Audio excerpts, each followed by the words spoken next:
Alors, nous sommes aujourd'hui avec l'équipe technique du Bronco. Le Bronco est un avion qui est souvent présent en meeting aérien.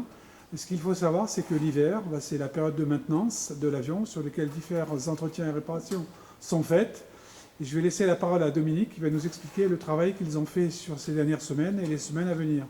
Alors Dominique, est-ce que tu peux nous dire ce que tu fais actuellement sur l'avion et les prochaines étapes avant sa remise en vol? Ok, en fait, pour comprendre exactement ce qu'on fait pendant cette phase, il faut voir les différents types d'opérations d'entretien qu'on peut avoir sur ces machines.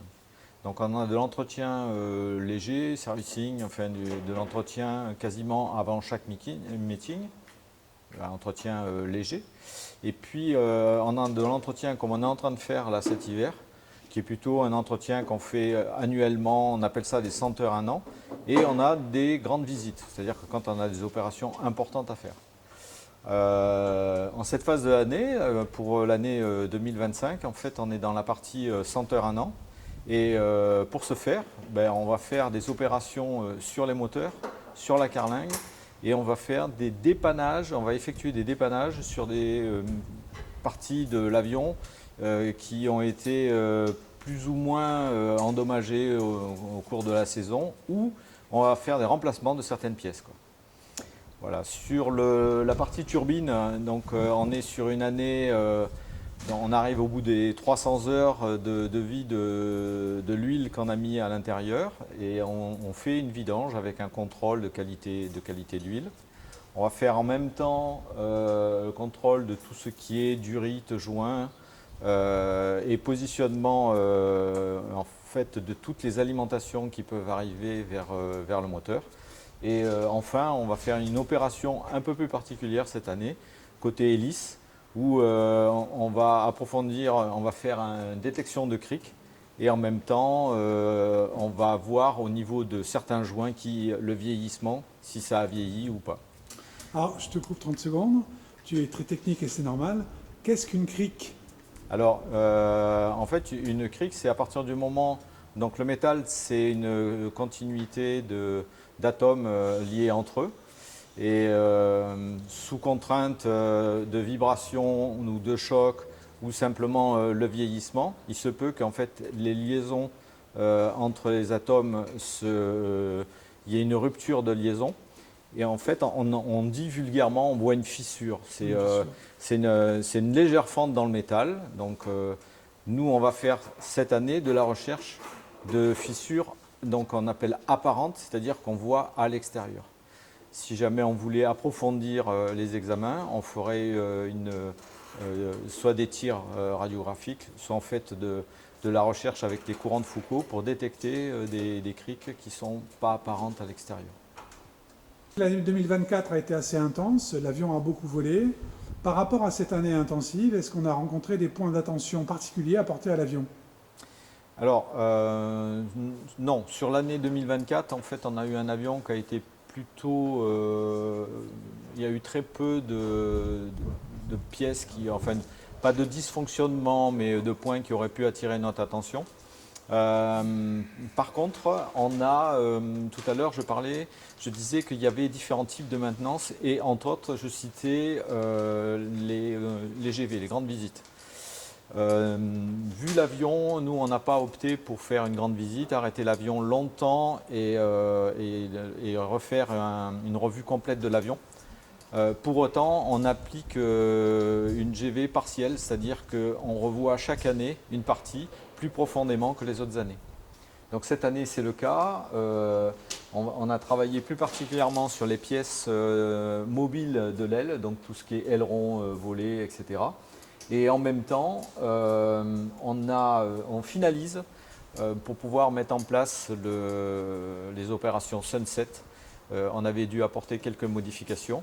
Maintenant qu'on voit bien le fonctionnement du Sunset et que c'est fiable, on est en train de repasser, de recréer des nouvelles liaisons. Alors, d'une part, pour avoir du matériel qui soit bien positionné définitivement dans l'aile. Et en plus, en prévision, On a prévision d'étendre les possibilités du sunset sur l'avion avec des pods qui pourraient être fixés sur les ailes via des pontons. Voilà, donc on est en train de prévoir l'amélioration à venir. L'entretien est assez complet, mais comment est-ce que vous faites pour tracer ou pour garder des traces de cet entretien ou de ces différents entretiens que vous avez fait au fur et à mesure de ces dernières années? Alors, oui, alors je vois qu'en fait, au fur et à mesure, on complète un petit peu, on revient dans les termes métiers. L'entretien, ne serait-ce que le petit entretien journalier qu'on effectue sur un avion, ne se fait pas uniquement par des gestes techniques, mais il y a aussi obligatoirement, chaque fois qu'on touche à un avion dans l'atelier, on fait un petit compte-rendu, ne serait-ce qu'un petit compte-rendu journalier des pièces qu'on a touchées, serrées, desserrées, voir quand on a changé. On trace tout ça. Là, quand on est sur des opérations aussi importantes, du coup, on s'appuie sur un document qui est déjà formaté, un genre de tableau de plusieurs pages, sur lequel on va venir noter chaque fois qu'on a fini l'opération, si elle est réalisée, vérifiée et qui a participé à l'intervention. Et l'ensemble de ce document-là servira de compte-rendu général donc, à l'entretien en fonction de la typologie que j'énumérais tout à l'heure, hein, c'est-à-dire du service standard, un entretien annuel ou une grande visite. Et en fonction d'eux, on stockera ce document qui nous permettra pour les années suivantes de préparer les entretiens à venir. Il faut aussi rappeler, c'est que l'avion, par rapport à son utilisation, il vole peu par rapport aux conditions opérationnelles dans lesquelles il était avant quand il était dans l'armée. Alors effectivement, après on peut classer en deux sortes de vol dans l'armée. C'est soit en fait c'est opérationnel et là il n'y a pas de limite, hein, quand on a besoin de l'avion, ou du standard, c'est-à-dire uniquement pour l'entraînement. Mais en comparant le temps qu'on passe aujourd'hui à faire de la maintenance pour ce type d'avion est à peu près aussi long que si l'avion était opérationnel. Pour autant, l'avion opérationnel, il volerait 5 ou 6 fois plus, quoi. Donc on a vraiment le temps, le rapport entretien-vol est beaucoup plus important sur les avions de collection. Si on regarde le nombre d'heures de vol qu'il a fait l'année dernière, c'est aux alentours de... On est un peu moins d'une centaine d'heures, donc c'est vraiment très light, hein, pour un avion. Un avion standard, on va dire, s'il vole dans les 300 heures, c'est très bien. En opérationnel, c'est des avions qui voleraient 450-500 heures facilement par an, quoi, voire plus, quoi. Dans l'équipe qui travaille sur l'avion, est-ce que tu peux nous présenter Christian? Alors, Christian, grand spécialiste. Jeune retraité. Jeune retraité, grand spécialiste avionique. Oui, bon, là, faut peut-être pas. Quand même. Ça va faire rire les anciens de la boîte où j'étais. Arrête. En fait, il est en train de remettre notre installation Sunset d'une manière Plus académique. voilà, plus académique ou plus en fixe, hein. On avait fait, quand on a développé l'activité Sunset, on ne savait pas, on avançait un petit peu, en fait on apprenait en avançant. Du coup, il y a des installations qu'on avait fait de manière plutôt temporaire et maintenant on est en train de l'installer de manière définitive pour que tout ce qui est cheminement électrique où les fixations soient vraiment conformes à ce qu'on doit trouver dans l'aviation. Donc Christian, on peut dire que c'est l'électricien de l'appareil alors? Ouais, l'électricien, plutôt électronicien, radio, enfin... Touche à tout, voilà. comme tout le monde. Voilà, et puis en fait, sur l'avion, en fait, la maintenance, elle est réalisée, comment dire, avec plusieurs personnes qui ont des connaissances d'aviation, qui ont des connaissances de certains circuits. Mais tout le monde peut toucher à tout sous réserve qu'il y ait quelqu'un à côté de compétent dans le domaine sur lequel ils interviennent et qui puisse vérifier après.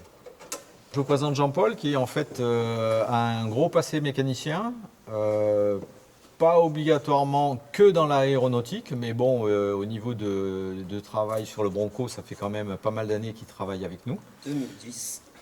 Voilà, et là, cette année, on a justement, tout à l'heure, on parlait d'opérations de grande visite, et cette année, il a pour mission de contrôler toute la partie qui tourne autour des trains d'atterrissage principaux. Donc tout a été démonté, contrôlé, regressé et remonté.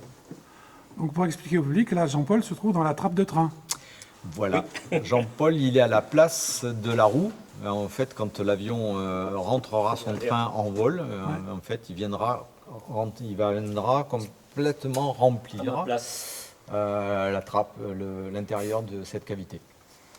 Donc on ne va pas faire l'essai tout de suite alors. Non, Merci Jean-Paul en tout cas. de rien.